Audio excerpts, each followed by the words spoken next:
What's going on? Q&A video, early as shit in the morning edition. Kind of appropriate, heading into train right now. So, what is the question I was asked is what in my opinion is the best pre-workout? Well, there's a couple of caveats to this. Like, number one,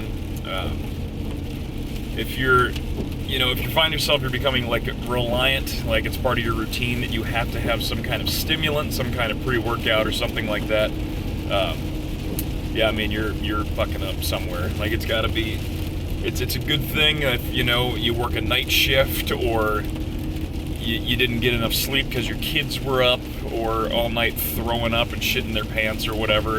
But if you're, this kind of bring me into my second point here. But if you find yourself absolutely reliant on some kind of synthetic stimulant or or even caffeine or anything to get through a workout, get through a training session, get through a fucking day, I don't know, you're doing something wrong, for sure. I mean, it's there to kind of help supplement, the energy requirement for your workout. But if you're not getting enough sleep, if you're not eating enough, and if your own enthusiasm isn't even at that level, you really need to reevaluate your training and life plans and goals up until this point.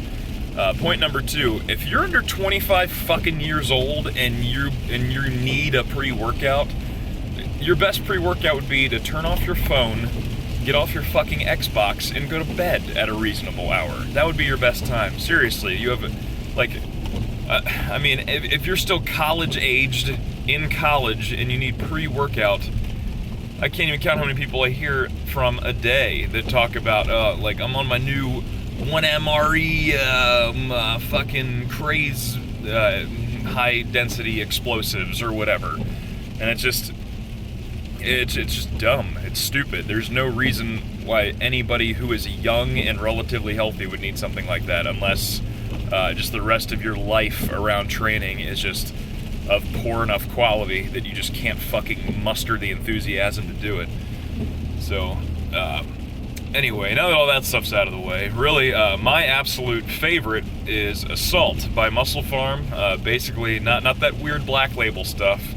I took a scoop of that one time, and I swear to God, I had X-ray vision, and I could see bones and smell colors and stuff, and that was weird. I don't know how much caffeine they put in that thing or what, but it was fucking crazy.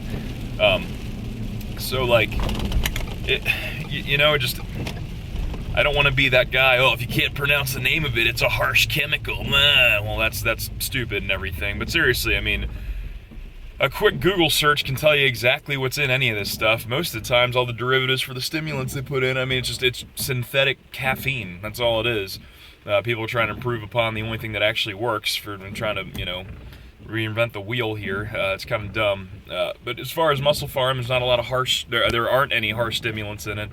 It's basically just, creatine, beta-alanine, citrulline, malate, a bunch of stuff that's actually been proven to work. The one big thing I like about Assault is it actually has beetroot extract in it, which is a really good source of actual, decent nitrates. Not like the pink salt shit they sprinkle on fields that it's going to give you cancer, but actual naturally occurring nitrates in vegetables it really is actually a natural vasodilator. And it's kind of brings you to a point about arginine, where in research, the only time arginine's ever improved intravenous NO2 levels is in AIDS patients. So if you want to get the most bang for your buck with arginine, just make sure go get some AIDS first, then it'll work great. But I'm not a big fan of just harsh stimulants, and every time a new one comes out, it's banned 6 months later after some kid has 10 doses of it and drinks an energy drink and his heart compound explodes out of his chest. It's just dumb. It's not worth it. That shit, it really just can't be good for you in the long run. There's no way it can be. Anything you're taking that tests positive for amphetamines by accident, that's fucked up. You're probably better off just smoking meth. So, pre-workout number 2, get some crystal meth. I don't know, might work great. Give it a shot. I'm not tired enough to try it yet, but I know I live in Salisbury, Maryland, so pretty fucking close. I'm pretty sure I could find some any given moment. Anyway, so as far as with the Assault, there's not a lot of caffeine, and I think there's about 80 milligrams of caffeine in it, which is like a weak cup of coffee, as far as I'm concerned. That's the one good thing with that. I mean, you just crack a couple of caffeine pills, mix them up in there, and especially, caffeine pills are pretty much tasteless for the most part, and then just mix it up. You don't even notice. So that way, I did a video a while back talking about caffeine loading for, competition and training and everything. So as long as you're saying that 3 to 6 milligram per kilogram of body weight, I mean, you can basically pinpoint and exactly measure out the dose of caffeine that you want for a salt.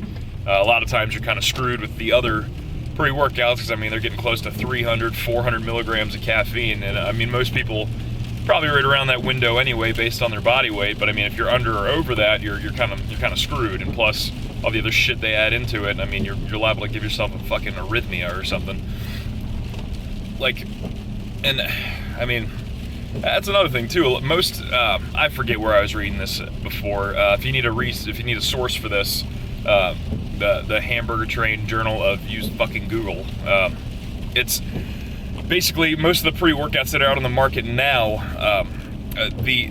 The actual positive performance increases when taking them is just because of the caffeine that's in it anyway. All the other tertiary shit doesn't really do anything. Now, the only thing that kind of works synergistically with caffeine is taurine. Looks like 5 milligrams of that'll do the trick.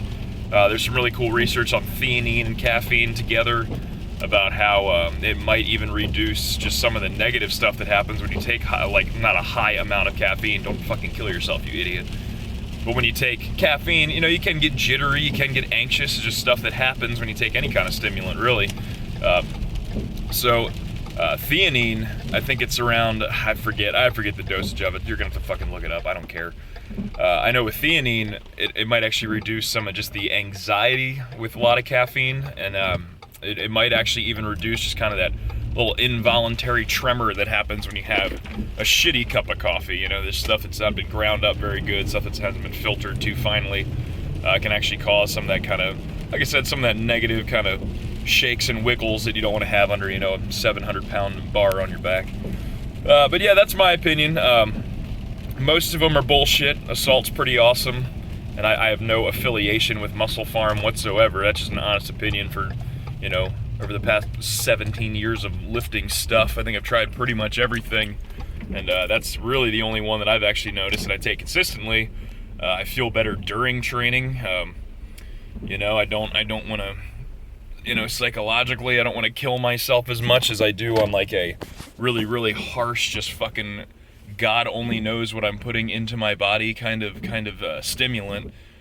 Like I said, that shit's just not worth it in the long run. Odds are the shit you're taking right now is probably going to be a banned substance or will show up positive on a drug test at some point. So, yeah, whatever. Just, pay attention, use your head.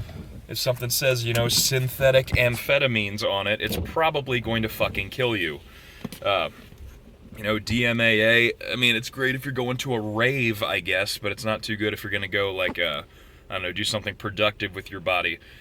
Because you're taking about 20 years off of it just putting that shit in your body in the first place. But anyway, yeah, that's all I got. See y'all later.